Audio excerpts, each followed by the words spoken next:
I think that in the last few years we are witnessing a huge change. I can tell you that as somebody that has been many years in war, that one of the big challenges is not fighting the previous war, but getting ready for the future challenges.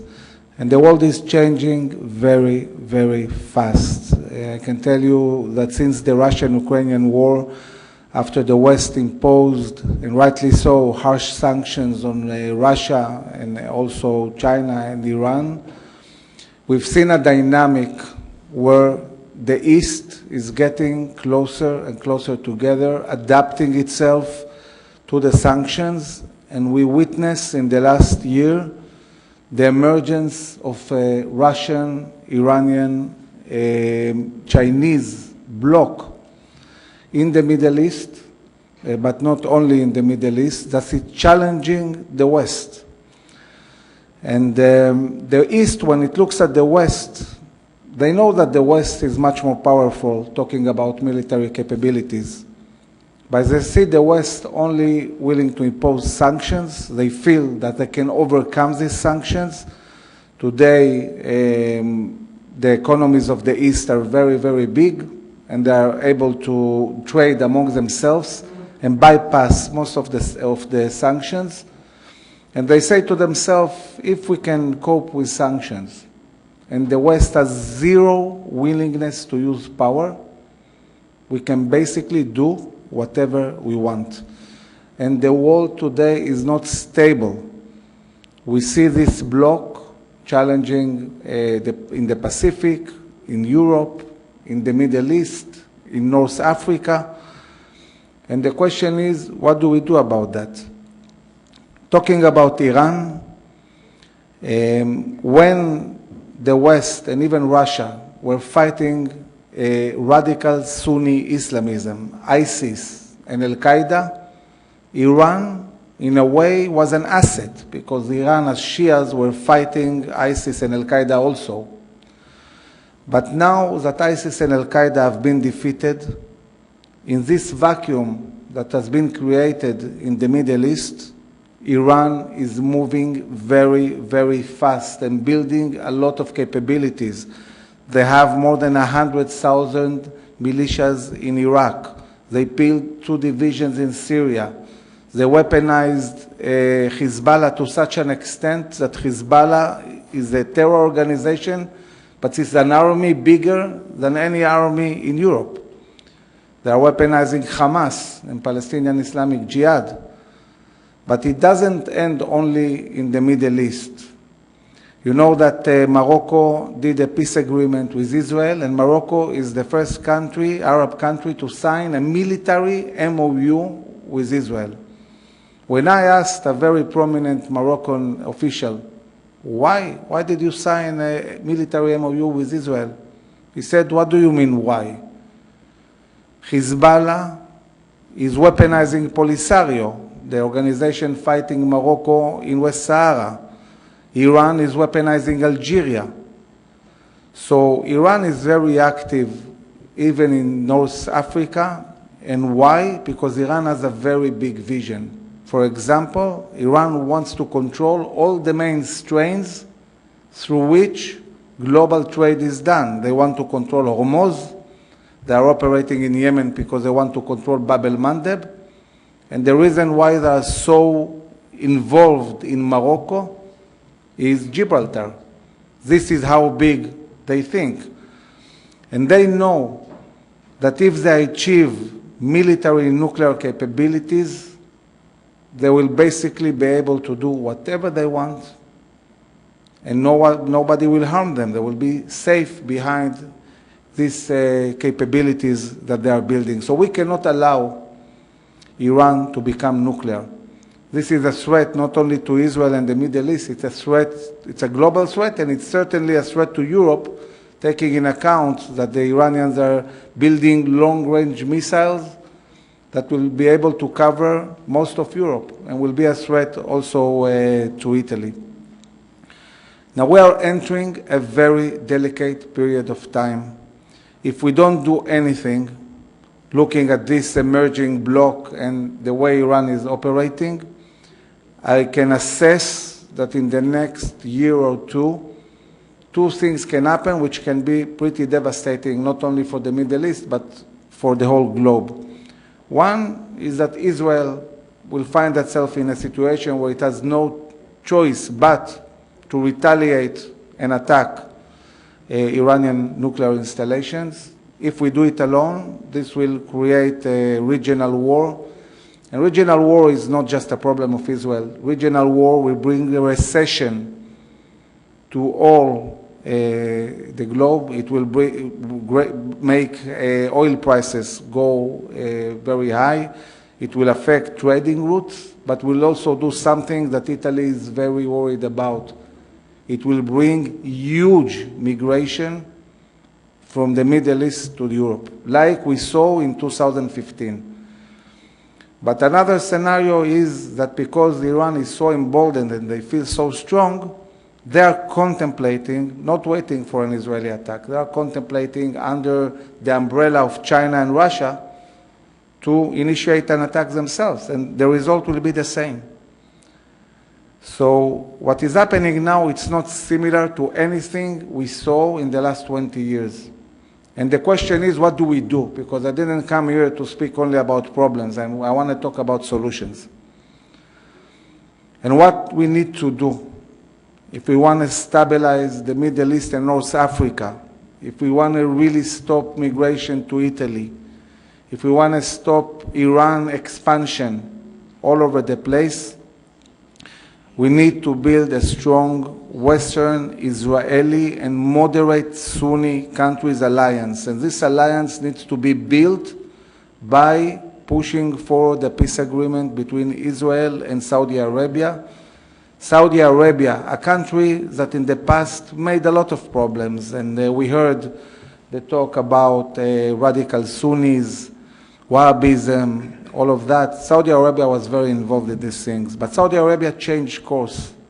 They decided, like UAE, like Bahrain, to focus more on prosperity, on economy, on their future, and this is why they're changing, becoming more moderate, and this is an opportunity. Now, the Saudis are not just one more Abraham Accord country. They are the leaders of the Sunni moderate world. So peace agreement with Saudi Arabia will bring possibly also peace with Pakistan, with Indonesia, with Oman.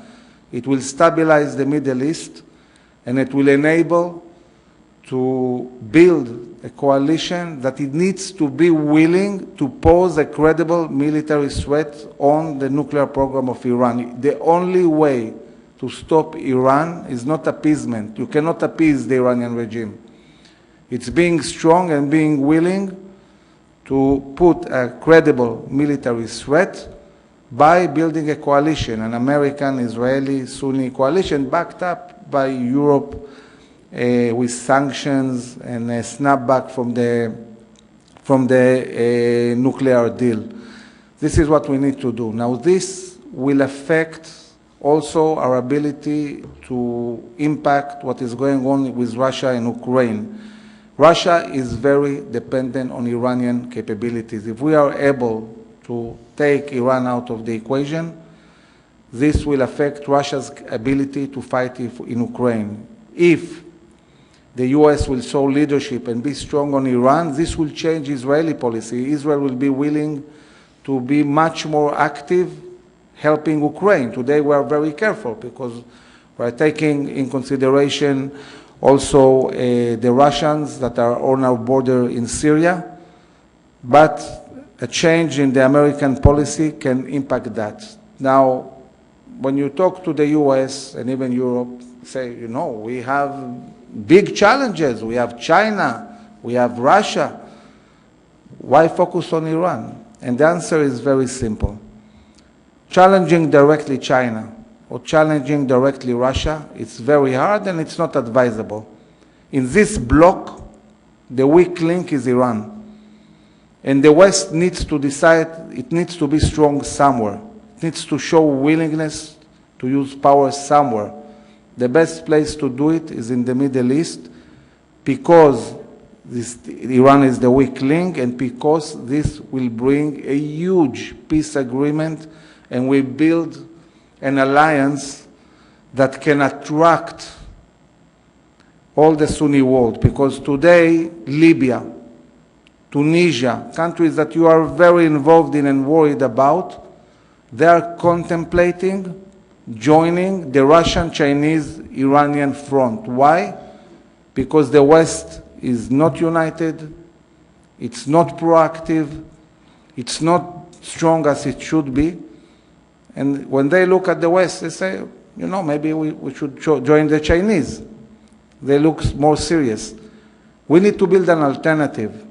And only this alliance can be an alternative for states like Libya, like Tunisia, like Morocco, and of course states in the Middle East, to this radical and dangerous Eastern Bloc that is being built, not only militarily, but we see also now the expansion of BRICS. It's an economical ecosystem. It's going to grow from 5 countries to 11 countries. Iran is joining, Saudi Arabia is joining, Egypt is joining. This is a huge change. So we need to adapt, and we need to adapt fast, and we don't have time, because if we don't act, at the end of the day, we might find ourselves in a very troubling Middle East that will also impact Italy. And I am here because I believe a lot in Italy. I believe in our relationship with Israel. And I believe that Italy has the ability to lead a change in the European Union policy towards this issue. Thank you very much.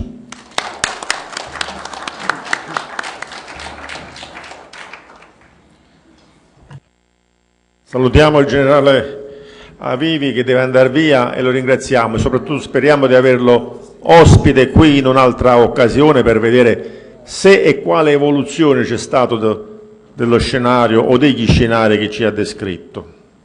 Continuando invece, mi viene da osservare, in parte lo faceva anche il generale israeliano poco fa, che la parola ucraina, magari ci si poteva aspettare che comparisse si ascoltasse più volte in un evento come questo, invece essendo una sfida in qualche modo nota, in qualche modo se non la si è archiviata, comunque è nota, si sanno le caratteristiche, si possono fare i confronti di potenza, eccetera. Ma è comparsa più volte da parte dei relatori che si sono alternati a illustrare il loro pensiero, un tema della sicurezza globale che ha uno sfondo essenzialmente sociale e che magari poi sfocia nel terrorismo. Ora il professor Pisano, che da tempo studia la conflittualità non convenzionale, uno dei capo dipartimento all'Istituto Unites, quindi probabilmente su questi aspetti ci può dare un focus specifico, un focus attento, anche perché di terrorismo o di non terrorismo in qualche modo se ne è parlato da sempre, è un elemento altalenante nel dibattito pubblico, sia politico sia mediatico. Grazie.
da tenere presente.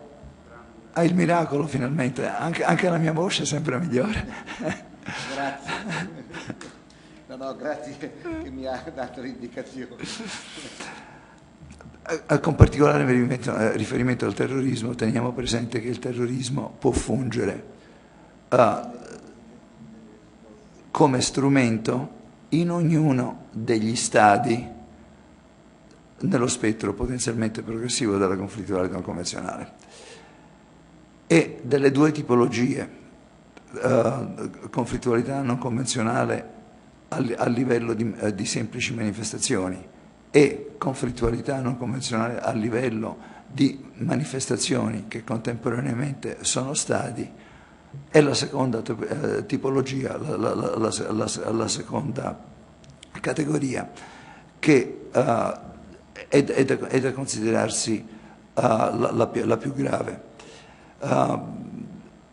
E questo è dovuto al fatto che è spesso accompagnata da manifestazioni della prima tipologia, inoltre esprime collaudate strutture e modus operandi per aggregazioni sia di vecchia data che di nuova data, e qui sarebbe opportuno far presente che di recente noi non ci siamo imbattuti con la stessa intensità nei confronti del terrorismo di estrema destra, del terrorismo di estrema sinistra, di una serie di aggregazioni etno-nazionaliste, etno-separatiste, ma ci imbattiamo prevalentemente con elementi anarco-insurrezionalisti che hanno una lunga tradizione ma tendono ad operare a sprazzi, se così vogliamo. Ed in Italia in particolare abbiamo visto di recente il riaffacciarsi di questo problema.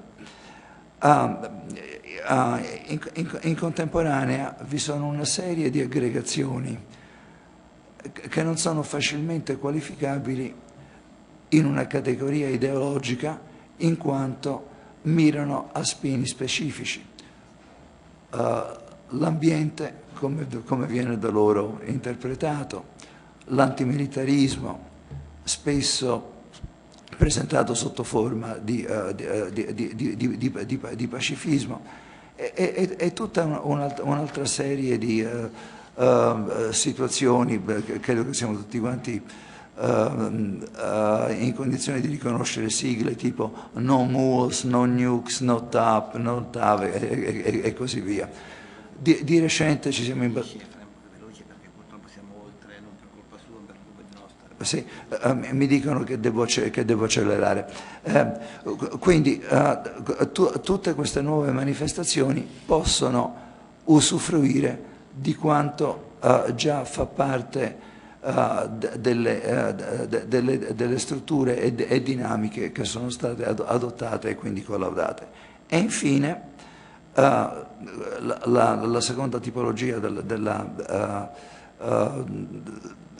conflittuale non convenzionale è sfruttabile all'atere da attori coinvolti in conflitti convenzionali, e qui ci è maestra la Russia che sotto Putin, il quale ha avuto la capacità di avvalersi dell'esperienza zarista e di quella sovietica, nonché della sua diretta esperienza personale a cavallo tra il KGB e la Stasi. Vorrei concludere con un'ultima considerazione mia personale. Io do molta importanza nella prevenzione a quella che in inglese si chiama Indications and Warning Intelligence, che in italiano potrebbe essere tradotta come intelligence di prevenzione, che si basa su una serie di indicatori che ci permettono con maggiore facilità di far fronte, di analizzare e far fronte a quelle che sono le minacce che si presentano e poter adottare le misure più adeguate. La ringrazio per la cortese attenzione. Chiudo con un'ultima battuta, credo che possa essere una considerazione che fa la sintesi di tutto, il fil rouge, il punto di contatto, che non bisogna abbassare la guardia. Possono essere tante le sfide, ma lasciar perdere, dimenticare, affidarsi solo alla nostra buona stella, forse in taluni casi può non essere sufficiente. Grazie ancora per aver partecipato.